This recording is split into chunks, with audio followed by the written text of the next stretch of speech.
Have you ever held on to something so tightly that it started to suffocate your joy? Or felt that the more you tried to control life, the more chaotic it became? Welcome back to our channel, where we dive deep into ancient wisdom to rediscover inner freedom. Today, we're exploring the paradox of letting go, not as a sign of weakness, but as the gateway to true balance between responsibility and liberation. Stay tuned as we uncover how the wisdom of release doesn't mean giving up, but rather embracing a higher clarity. Through real-life stories and timeless teachings, you'll see how choosing not to grasp can often be the most powerful action of all.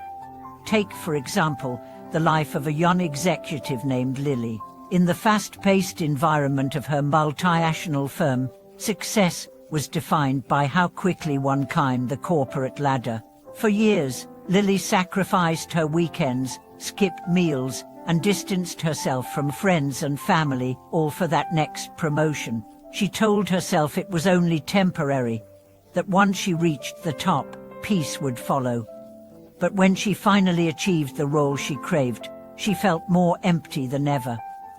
Her body was exhausted, her relationships strained, and her sense of self severely eroded. It was during a corporate retreat that she encountered a Zen practitioner who asked her one simple question: "What are you truly holding on to?" That night, Lily sat by the lakeside, reflecting on that question.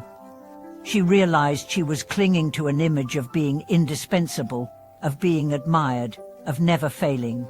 And this image had become a prison. The act of letting go for Lily didn't mean quitting her job or abandoning her responsibilities. Instead, she began redefining success.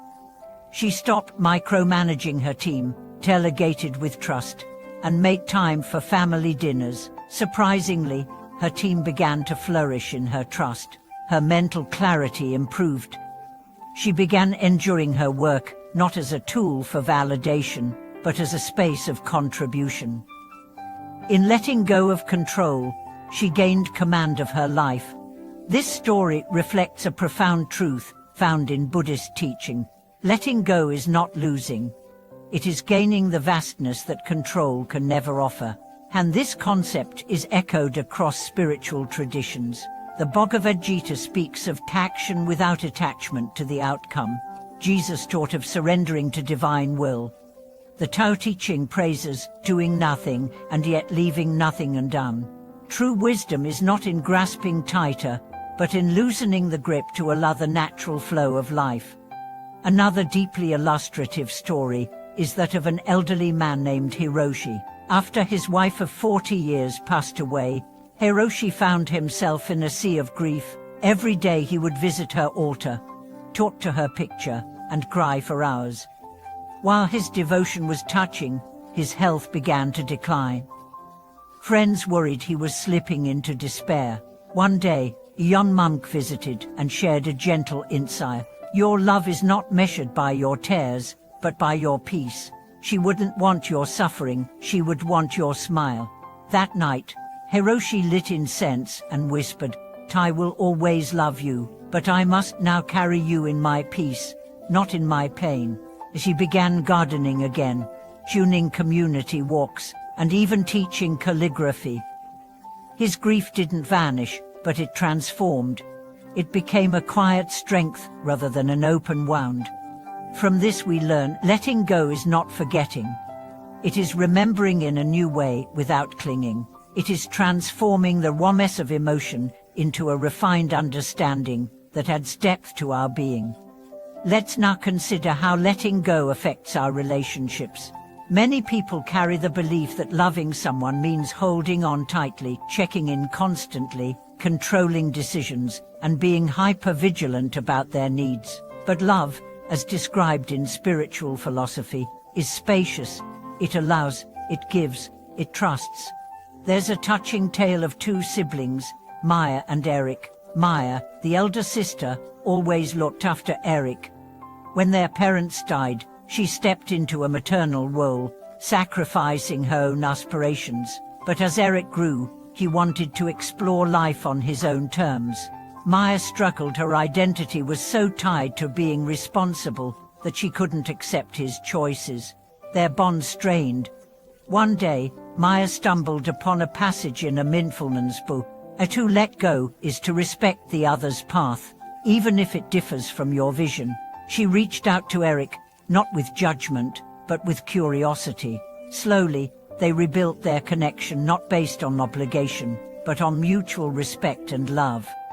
Maya learned that true care isn't about controlling someone's life, but supporting their journey even when it doesn't mirror your own.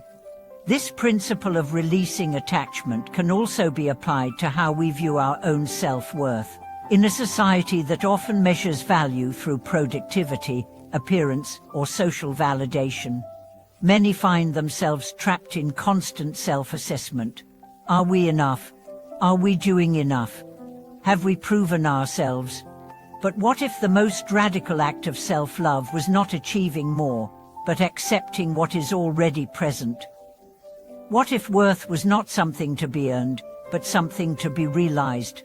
The Buddha taught that all beings possess inherent Buddha nature, a spark of wisdom, compassion, and strength. When we chase worth externally, we forget this truth. But when we pause, breathe, and see ourselves without judgment, we begin to touch that innate goodness. Journaling, mindfulness, and silent reflection are practices that support this internal shift. They invite us to witness our thoughts without attaching identity to them. Over time, we see patterns of self-criticism for what they are, learned behaviors, not eternal truths. This awareness brings freedom. Letting go, then, becomes a path of returning to authenticity, to stillness, to the space where nothing needs to be proven. Even in leadership and activism, letting go plays a vital role. A renowned environmentalist once shared how she burned out early in her career, driven by the desire to save the planet. She constantly fought against corporations, governments, and even her allies. She was angry, exhausted, and disillusioned. A mentor gently told her, "You cannot heal the world with anger. You must let go of your rage, not your passion." This distinction changed everything. She began leading from compassion, not confrontation. She let go of needing to be right and focused on building bridges. Her influence grew not because she pushed harder, but because she flowed with wisdom. Similarly, in parenting, letting go is essential. A parent's job is not to mold a child into their own image, but to help the child discover who they are. The famous educator Maria Montessori said, "Follow the child." When parents release their grip on how their child should be, they begin to see the unique brilliance unfolding naturally. Discipline becomes guidance, not control. Conversations replace commands, and home becomes a sanctuary of trust, not a battleground of expectations. Letting go does not mean detachment in the cold sense. It means loving fully without grasping. It means showing up, giving your best, and then surrendering the outcome to something larger than your ego.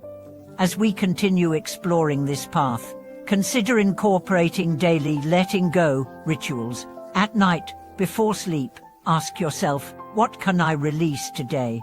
Whether it's a regret, an expectation, or a worry, visualize placing it in a stream and letting the current carry it away. Each morning, renew your intention, may I meet this day with openness and grace. Group meditations or prayer circles are another powerful tool. When we gather with others to release burdens, the collective energy amplifies healing. In shared silence, hearts sink. In mutual vulnerability, strength arises. We live in a world that teaches us to acquire, accumulate, and cling. But the deepest joys are found not in what we hold, but in what we give away, be it control, judgment, fear, or sorrow. So let us remember, letting go is not a loss. It's a sacred act of trust, a return to flow, a homecoming to self. Thank you for watching this video. If this message touched you, share it with someone you love. And remember to like, subscribe, and leave a comment below. We'd love to hear how letting go has shaped your life. Stay blessed, and see you in the next episode.